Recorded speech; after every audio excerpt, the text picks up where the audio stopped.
Volvo behind me, crushing the wooden planks as it hurtled toward me. Damn parking brake! There's only one way to avoid being crushed. I closed my eyes, held my nose, and jumped off the edge of the dock. Either way, I was about to die. I kept waiting to hit the water, but it didn't happen. I heard a loud splash and opened my eyes in time to see my beloved Volvo nosedive into the lake. It was then I noticed the strong arms around me and the small fact that I was airborne. I was airborne. The winged man whisked me safely to the cliff's edge, where he'd stood only moments ago, just in time to watch the lake swallow the back end of my car.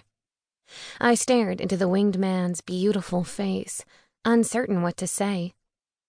"Are you my guardian angel?" I asked. "And, if so, where in the hell have you been for the past 25 years? Wait, could I say hell to my guardian angel?" "Absolutely not," he said gruffly. He released me and my legs turned to jelly, forcing him to grab me again so I didn't fall off the cliff. "Well, I guess I'm yours," I said, still shaking. He looked at me askance. "How do you figure that?" Hello?" I pointed to the water far below. "You were about to end it all." He displayed his wings again. "If I was going to end it all, I don't think jumping from a great height would be the logical choice for me." When I reached out to touch the feathers, he smacked my hand away. "They can't be real," I murmured. "This has to be an elaborate joke." "You're telling me," he said. "This is my safe place. No one ever bothers me here." "Shouldn't your safe place be a little higher up?" I queried, pointing skyward. "A story for another time," he said. "How can you even see me?" "The cliff isn't that high," I replied. He eyed me suspiciously. "Did you know you had the sight?" "Well, I've been using my eyes since birth, so yes." He groaned. "Not sight.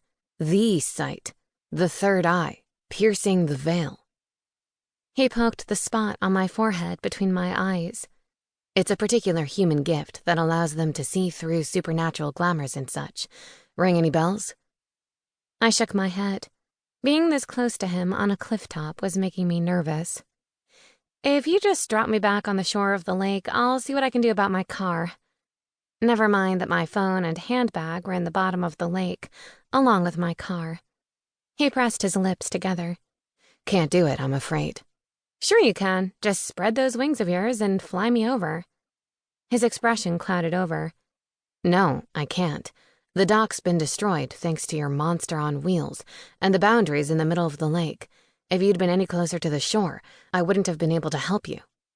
He tapped his finger on his chin. "I suppose I could drop you gently into the middle of the lake, and you can swim back to shore." He considered me for a moment. "You held your nose when you jumped." "Did not." "Sure you did." "Okay, fine, I'm not the best swimmer." Truth be told, I couldn't swim at all and was deathly afraid of the water. Not like I had many occasions to learn when I was growing up. My grandparents didn't take trips to the beach, and we didn't know anyone with a pool. "That presents a problem then."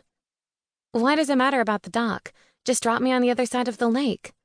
And I'll forget this whole thing ever happened with copious amounts of alcohol." "I told you. The boundary's in the middle of the lake." My brow creased. "The boundary for where?"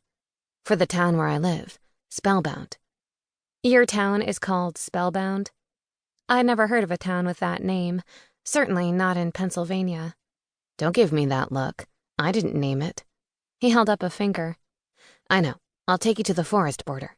It's not ideal because you'll need to walk further, but it's better than nothing." I tried to wrap my head around what he was saying. The forest border? "You know what a forest is, don't you?" he said, and then seemed distracted by something on the ground in front of me. "Do you know your socks don't match?" I glanced down at my feet. How could he possibly tell? My shoes covered most of the mismatched material. "It's the style." "Not in any century I've ever lived in." I started to laugh. This has to be the most elaborate hoax anyone has ever played on me. I patted him on the shoulder, searching for the invisible wires. "Good job, Michael. Seriously, you're a pro." "Michael?"